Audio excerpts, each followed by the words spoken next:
I'll be talking about how things have accelerated in Denmark for the past 2 and 3 years in the CCS.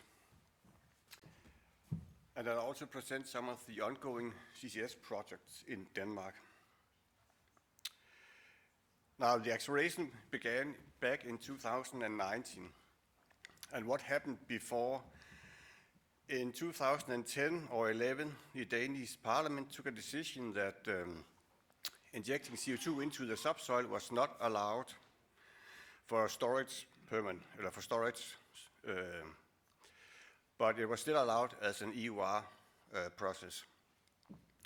And the reason for that was that there were some uncertainties, political uncertainties about the technology. There was also sort of public perception issues and etc. But in the summer of 2019, it was a warm summer, then there was suddenly a political awareness of the climate changes. One of the more reluctant politicians suddenly was interviewed and came up with the statement that, okay, maybe there was something about this climate change. And then we like to call the parliament election back in 19 as the climate election. So already in late 2019, the new government came up with a legal binding National Climate Act to reduce the greenhouse emission by 70% in 2030 compared to 1999, and to be neutral in 2050. There was also an agreement to allocate funding up to 5 billion euros to promote the development of CCS and also CCUS. We came up with a roadmap for CO2 storage in order to initiate the investigation on how to use the Danish subsoil and also how to import and export CO2. Denmark has a large potential, but we are still a small country compared to emissions. Then back in January 22, Denmark implemented the amendment to the Article 6 of the London Protocol, meaning that we could transport CO2 across borders, especially in the North Sea. There were still some issues, or are still some issues with the Helsinki Convention, so the in-waters in Denmark are still an issue, how to proceed there. And then in May this year, there was set up a license schemes, how companies, etc. can apply for storage permits. And the idea is that this should always be ready for storage in 2025. There was also a political decision about the state participation in the storage licenses that was inherited from the way that the oil and gas licenses in Denmark has been working. And a lot of national funding, both for oil companies, so they could demonstrate that CO2 storage can be done in depleted oil and gas fields. And GEUS also got a lot of money, a lot of funding in order to screen the subsurface and start taking data acquisitions. And that was mainly onshore and nearshore. So several roadmaps were put in force, and of course, GEUS has the focus on the roadmap for CO2 storage, but there was also roadmaps for capture and transportation, and also for the use of CO2. Now, the CO2 potential in Denmark. In some years ago, GEUS estimated that up to more than 20 billion tons of CO2 can be stored in the subsurface. We have a very nice subsurface for CO2 storage. We have a lot of sandstones in the right depth intervals, and we have a lot of structures. So the 20 billion tons corresponds to more than 500 to 1,000 years of storage in the Danish subsurface from Danish emitters. So we started out to work is undertaken to establish the storage facilities, both onshore and offshore. So if we are starting on the right, we have this Nielsen natural gas storage facility, which is operated today, where we can use the experience and also make a pilot for CO2. Then the Havnsø structure, which is similar to the Stenlille structure. Now we have acquired new seismic data and are evaluating the potential. Then going further to the north, the Gasum structure is the next. In 2023, we and GEUS will acquire new seismic data. On the the offshore part of Denmark, we have the project Greensand, operated by Ineos Energy. And further to the west, we have the Bifrost project. Both of those projects are depleted oil and gas fields.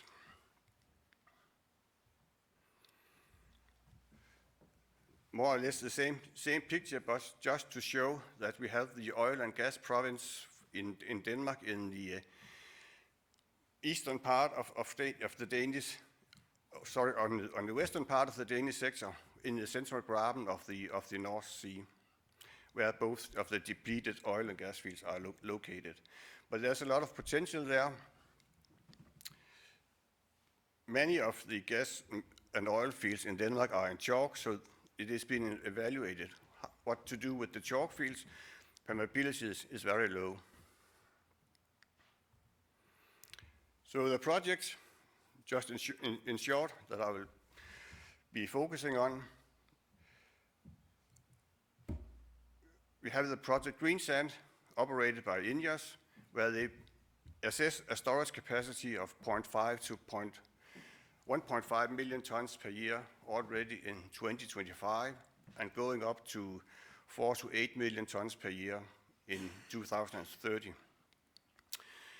The Bifrost project, operated by TotalEnergies, has a assessed storage capacity of 3 million tons per year, and can be hopefully deployed in 2027, 28. And they assess a long-term potential of up to 15 to 16 million tons of CO2 per year. Then we have the Stenlille demo project, we call it, where we have a storage capacity of 0.5 million tons per year already in 2025, and a total potential of 2.5 million tons. That's a very conservative estimate, because the Stenlille is a demo project, and if it continues, then it could have a higher storage capacity. The Greensand project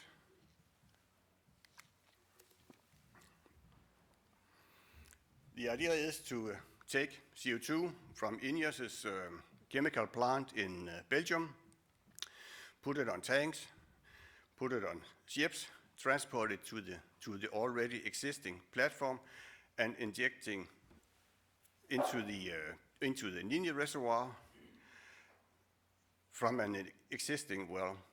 It is planned that the pilot should be around 12,000 tons of CO2. And it is planned to be starting already in maybe late this year or beginning of next year. The full-scale Nini project, if the pilot is a success, they'll have a reservoir injectivity. We also need to examine the cyclicity, because when you ship and unload the ship, then you inject, and then you pause the injection, and what happens will water imbibe back to the well. Also from the pilot, we can learn about the value chain and how the process is to be operated. So if as a success for the pilot, a full-scale operation will start, and hopefully can be beginning to inject CO2 at the end of 2025, and it's planned to inject up to 1.5 million tons. The Nini field consists of a sort of a highway of sandstones, where Palocene sandstones, where there are other fields in connection. So if we can continue and use the other fields, then we can maybe inject up to 8 million tons per year.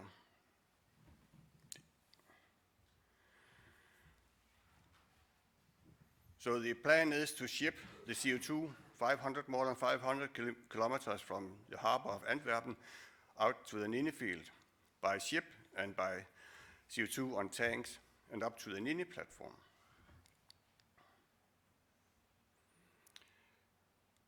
Then just a quick change. As we discussed also yesterday, there's a lot of timing in this. When will the capture operator be ready to deliver CO2, and when will the storage operator be able to receive the CO2? And one of the capture projects in Denmark is in Copenhagen as a waste incineration plant, where they have been starting to build a pilot and going further up to increase and also going to full scale. And hopefully full scale means that we are at full scale in 2025 with 0.5 million tons of CO2 per year. And on the right bottom, you have the incineration plant, where there is a fancy ski slope at the top of the plant. So when you're going to Copenhagen, please visit. The Bifrost project, which is the field that is in the most western part of the North Sea. Again, it's more or less the same story. They need to learn how to operate, how to transport CO2, how to inject, how to learn from the response from the reservoir.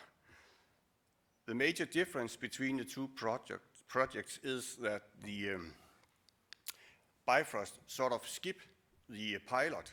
They go directly to a demonstration. So they hope to be able to inject CO2 continuously into the reservoir, so they don't have this issue with injecting CO2, stopping, injecting, stopping, and what will happen with the imbibition in the reservoir. Also, both of the projects needs to explore monitoring techniques and also analyze social economic impacts. The partner for the Bifrost is TotalEnergies and the Nordsøfonden, which is the state participation from Denmark, Noreco, the Technical University of Denmark, and Ørsted. And Ørsted is an energy company that is most famous for their wind power these days, but originally they started out as an oil and gas company. Both projects are supported by the Danish state, what is called AUDP, which is a funding for demonstration projects.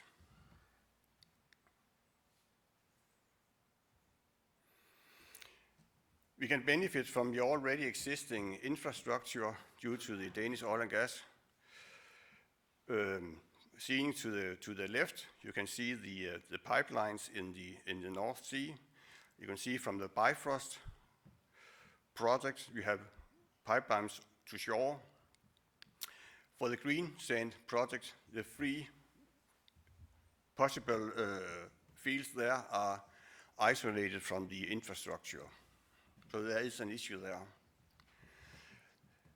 And the Danish gas infrastructure shown on the right, you can see that the piping from the oil and gas fields going in onshore and connects up to the transmission grid of natural gas in Denmark, which is relatively developed.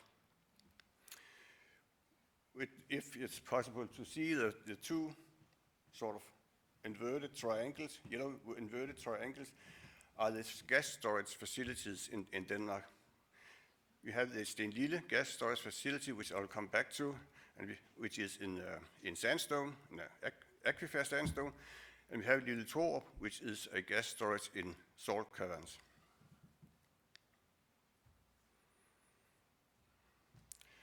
Got the national gas storage in Denmark. We have the Stenlille natural gas storage, and in sandstone, a classical four-way closure. It is operated by Gas Storage Denmark, which is a state entity, but operating at commercial conditions. It started out in 1989 and have more than 30 years of safe operation. So we are used to have gas and gas storage in the Danish subsurface. And the public and the neighbors at the Stenlille has been used to have this have this natural gas storage below the city.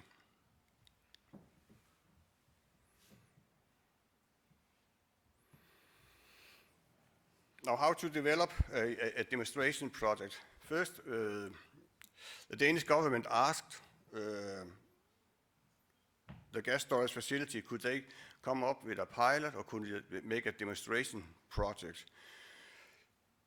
And they accepted and have asked GEUS to help to de-risking the subsurface before a final investment decision timing is the end of this year. First, we planned for 100,000 tons, this research volume, but then we was asked to go up to 0.5 million tons per year. On the right, you have the top surface of the structure with the gas accumulation in the middle of the structure.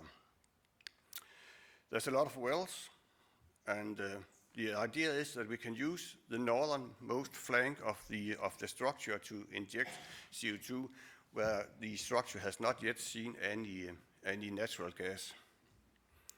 So we are allowed to use the flank, and we plan to set up both maybe 1 or 2 appraisal/injection wells in the coming years. So hopefully we can start injecting CO2 in the 2 red stars wells and use the existing well, Stenlille 6, ST6, as an observation well. New seismic were acquired, so we could update the already existing reservoir model. Again, you can see from the lower right that the reservoir model needs to be extended, because the already existing 3D seismic on the structure was not a part of the flank.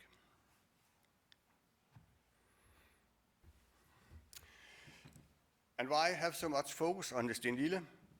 First of all, the formation is called the Gasum Formation. It's an upper Triassic, lower Jurassic sandstone, but it is widely spread over the Danish area, and on most of the area, we are in the right depth interval for CO2 storage. The structure is well characterized, 20 wells. So the reservoir rock and the cap rock is characterized. There have been a lot of production and injection data. And there have been gas leakage monitoring over the structure for the past more than 30 years and no leakage. So we need to use, or the idea is that we can use the Stenlille demo as an analog and go further to the other structures in onshore Denmark.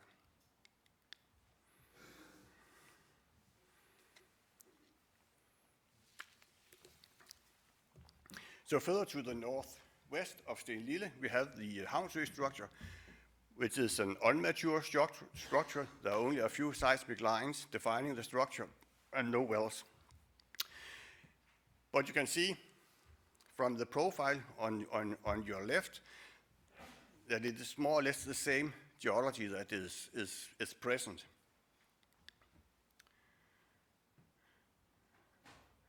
So now we are acquiring new seismic lines on the Havnsø structure. It is ongoing now, and hopefully in a year or 2 we can come up with a decision whether to drill a well, an exploration well on the structure. The structure is very nice because the top of the structure is just outside in the ocean or in the sea, so we can inject from land, and the CO2 will hopefully migrate to the top and be outside shore. To wrap up, the status on CCS in Denmark, I think the key message is that to accelerate CCS, you need political agreement. You need to have the legislation in place, and you also need to speed up the legislation. You need to be in a dialogue with the authorities, and maybe we can run something in parallel, which is very important when you have to speed up. And also for the implementation, you need to have a license scheme, how to apply, and have a set of rules. How will your application be evaluated?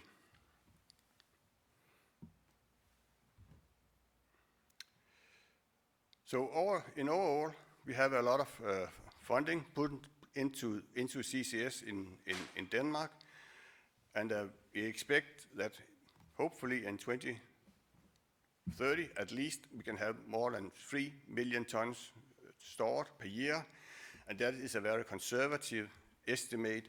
You can see from the ongoing projects that they have higher ambitions. So the ambition from GEUS' side is at least 10 million tons by 2030. And finally, I said that there was a lot of focus on CCS suddenly, and this is the most recent snapshot of our beloved Queen last New Year's speech. And for those who are not familiar with Danish, in the red circle, it is translated. So she's stating ambitious proposal to capture CO2 and store it underground. So we were very proud. Thank you.